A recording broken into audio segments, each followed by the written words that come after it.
जय हिंद प्रियजनों, DK express पे चैनल में आपका स्वागत है। मैं हूं आपका चहीती डीके जी।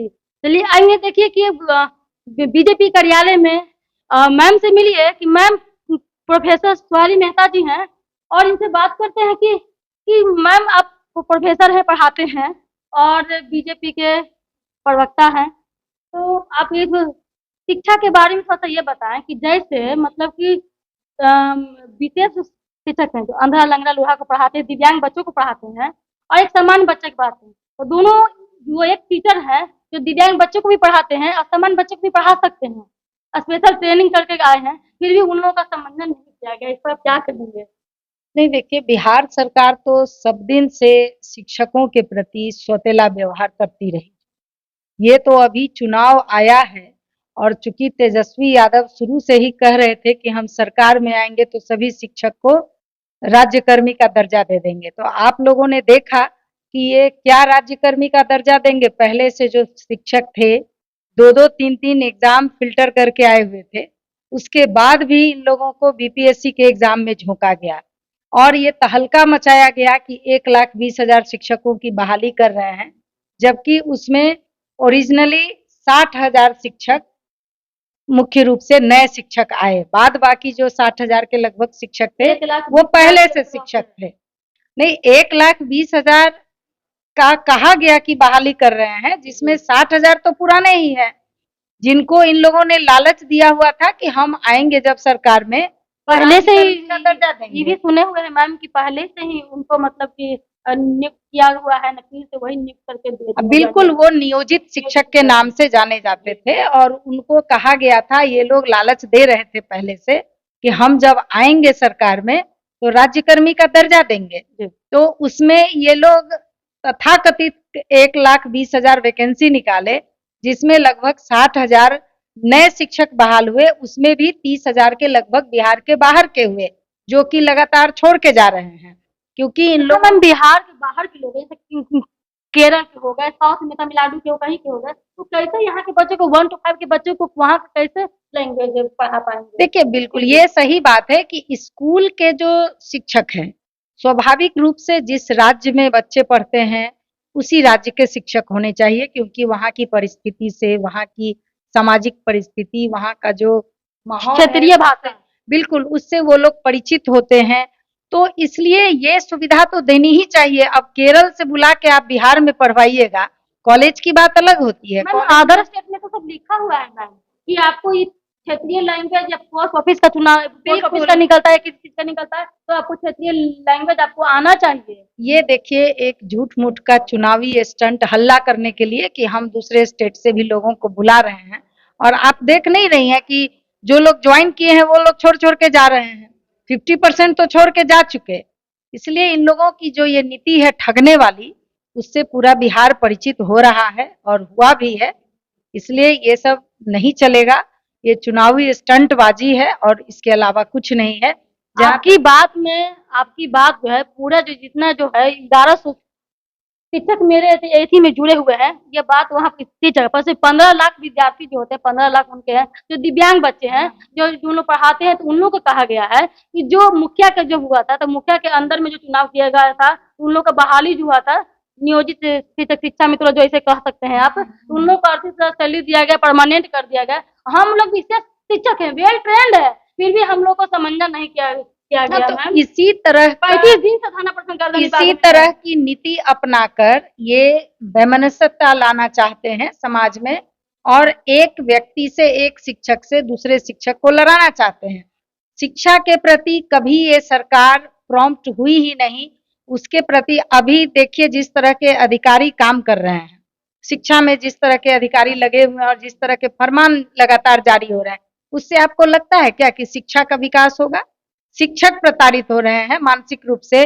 आप छुट्टी नहीं दीजिएगा, शिक्षकों को 55 किलोमीटर दूर जाकर पढ़ाने के लिए मजबूर है शिक्षक। ऐसे में आप शिक्षक को जबरदस्ती नहीं करा सकते। 9 बजे से लेकर के 5 शिक्षक को पढ़ाने के लिए सबसे पहले मानसिक शांति चाहिए, जिससे कोसों दूर ये सरकार अभी रखी हुई है।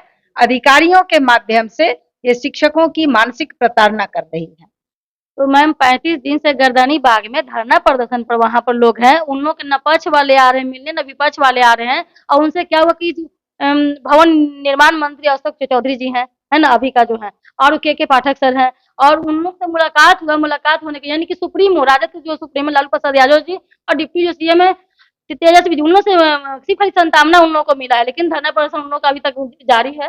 तो समस्या तो वही पैदा कर रहे हैं, तो सांत्वना करना उन्हीं को है, समस्या भी उन्होंने ही पैदा किया है। मुंह से बोल दी है, सिर्फ लेकिन उनको नहीं मिला बिल्कुल है। निश्चित रूप से शिक्षा विभाग जिस तरह से काम कर रही है और शिक्षा मंत्री जी रामायण महाभारत के नाम पर घर में बैठे हुए हैं, वो एक चीज में दखल अंदाजी नहीं कर रहे हैं।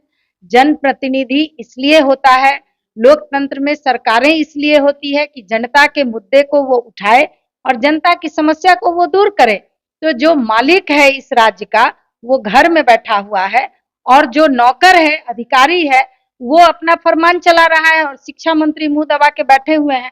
तो इसलिए बिहार की जनता की ये हालत है और ये शिक्षकों की ये हालत है। शिक्षकों को समझ में नहीं आ रहा है कि हम किसके पास ये अपनी समस्या को जाकर कहें, और शिक्षा मंत्री इस पर किसी भी तरह की कोई किसी तरह का विचार कर रहे हैं और न कुछ आदेश जारी कर रहे हैं।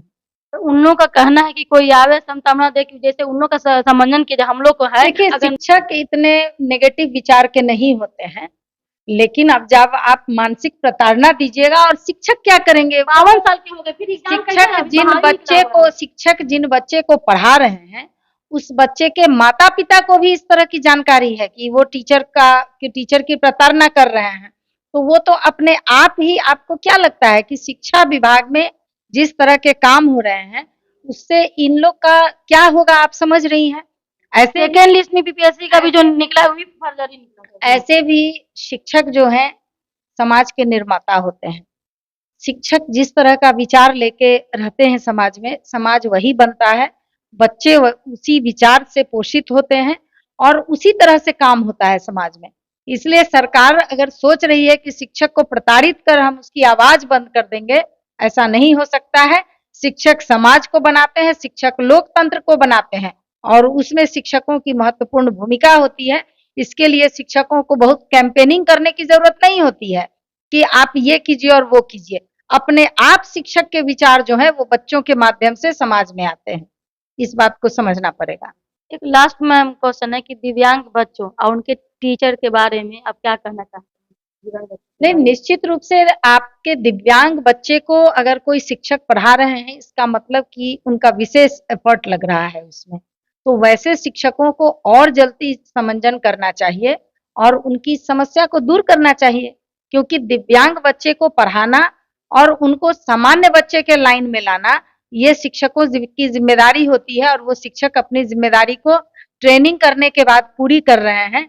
तो सरकार को पूरी तरह से इस पर ध्यान देना चाहिए और वैसे शिक्षकों को उनका सामंजन ही नहीं बल्कि उस शिक्षक का विशेष ख्याल सरकार को करना चाहिए, ताकि हमारे समाज के जो दिव्यांग बच्चे को पढ़ाने वाले शिक्षक हैं वो भी प्रेरणा से ओतप्रोत रहें और वैसे बच्चे को प्यार से पढ़ा सकें, क्योंकि दिव्यांग बच्चों को एक विशेष प्यार और विशेष केयर की जरूरत होती है और यही ट्रेनिंग उन शिक्षकों को मिलती है। तो ऐसे इसलिए उन शिक्षकों को विशेष ध्यान देने की जरूरत है। बीते 18 साल से उलझ रहे हैं लेकिन उनको इस सरकार में भी भरोसा नहीं मिल पा रही है। तो सरकार को इस पर ध्यान देना चाहिए और हमको तो लग रहा है कि चूंकि शिक्षकों का दुश्मन है सरकार, इसलिए सामान्य शिक्षक का तो देख ही नहीं पा रहे हैं। दिव्यांग बच्चे को पढ़ाने वाले शिक्षकों का तो विशेष ख्याल करना चाहिए। तो इस जनता इसका जवाब देगी। जो दिव्यांग बच्चों के माँ पिता है, जो शिक्षकों के भरोसे छोड़े रहते हैं, आखिर वो शिक्षक उन बच्चों को छोड़कर ही यहाँ पे धरना पर बैठे हुए हैं, तो इनका खामियाजा तो सरकार को भुगतना पड़ेगा। तो उसमें फरवरी में उन लोग का एग्जाम भी है। बिल्कुल भुगतना पड़ेगा इसका खामियाजा, और इस सरकार को किसी के एग्जाम से कुछ लेना देना नहीं होता है। सिर्फ इन लोगों को अपना रिकॉर्ड बनाना है कि हम ये एग्जाम इस वर्ष में कर लिए, ये एग्जाम इतना जल्दी कर लिए। उस एग्जाम के पीछे क्या रहता है ये पूरा बिहार जानता है कि किस तरह से ये लोग रिजल्ट को निकालते हैं और एग्जाम लेते हैं। चलिए बहुत बहुत धन्यवाद मैम। बहुत बेबाक आवाज से मैम ने बताया कि किस तरीके से बिहार में शिक्षकों का प्रताड़ित किया जाता है, वो सिर्फ राजनीतिक मुद्दा हो गया कि सिर्फ जो बल्क में थे उन लोगों को लिया गया, जो कम में थे यानी कि 1000 से भी कम है, यानी कि 937 शिक्षक है मात्र समावेशी के, उन लोगों को समंजन नहीं किया जा रहा है। जय हिंद। देखते रहिए डीके स्पेशल चैनल में। लाइक शेयर कमेंट सब्सक्राइब करें। फेसबुक पे